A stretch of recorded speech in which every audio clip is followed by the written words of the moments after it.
আমার মনে হয় না নতুন করে চেনানোর কিছু আছে। এখানে কিন্তু ঠিক এইরকম কেন এত মানুষ এটা ঘুগনি ডালপুরি সার্ভ করা হচ্ছে। মঙ্গলবার শনিবার ভেজ থাকে, ছোলার ডাল। নমস্কার দাদা, কেমন আছেন? নমস্কার, ভালো আছি। প্রচুর আপনার নাম শুনে আপনার দোকানে আসা। 11 বছর হবে। আমি আপাতত শুধু ডালপুরি বানাই, প্রাইস 3 পিস 25 টাকা। তিন- হ্যাঁ, মঙ্গলবার শনিবার ভেজ বানাই, পুরো ভেজ থাকে একবার। টাইমিং 8টা থেকে 12টা। ছোলার ডালের পুর থাকে।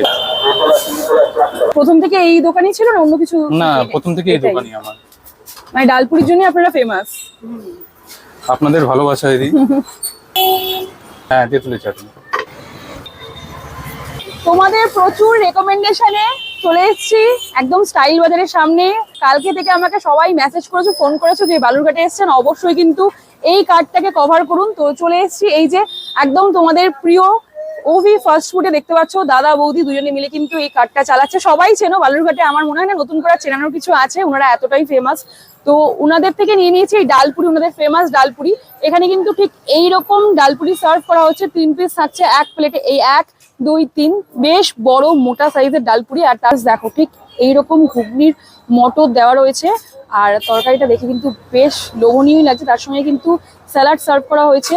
এই রয়েছে পেঁয়াজ, তার সঙ্গে কাঁচা লঙ্কা। এটা একদম ফুলকো ফুলকো কালো জিরে দেওয়া রয়েছে ডালপুরির মধ্যে। এই রয়েছে পুর ডালপুরির মধ্যে। কেন এত মানুষ রেকমেন্ড করেছে এইবার বুঝতে পারছি। তোমাদের রেকমেন্ডেশন পেয়ে কিন্তু এই দোকানে আমার আসা। মানে এই দোকানটা আমার টার্গেট ছিল যেখানে করেই যাব, যাই হোক। তো সত্যি বেশ ভালো খেতে। মোটা যদি ডালপুরি খাওয়া যায় ব্রেকফাস্টে, তাহলে মনে হয় না আর কিছু খেতে হবে। বেশ মোটা আর বেশ ফুলকো ফুলকো, এনাফ ফুড দেওয়া রয়েছে। ঘুগনিটাও বেশ ভালো। আর ঘুগনির মধ্যে যেহেতু একটা তেঁতুলের টক দিয়ে দিয়েছে, তার জন্য একটু হালকা খাট্টা খাট্টা টক টক লাগছে। এই রয়েছে ওভি ফাস্ট ফুড। দোকানের লোকেশনটা রয়েছে একদম ঠিক এই দেখতে পাচ্ছ স্টাইল বাজারের সামনেই কিন্তু ওনারা বসেন। মোটামুটি সকাল 8টা থেকে বেলা 12টা একটা পাবে। আর এভরিডে বসছে। চলে এসো কোনো একদিন ওনাদের ব্রেকফাস্টটা ট্রাই করতে।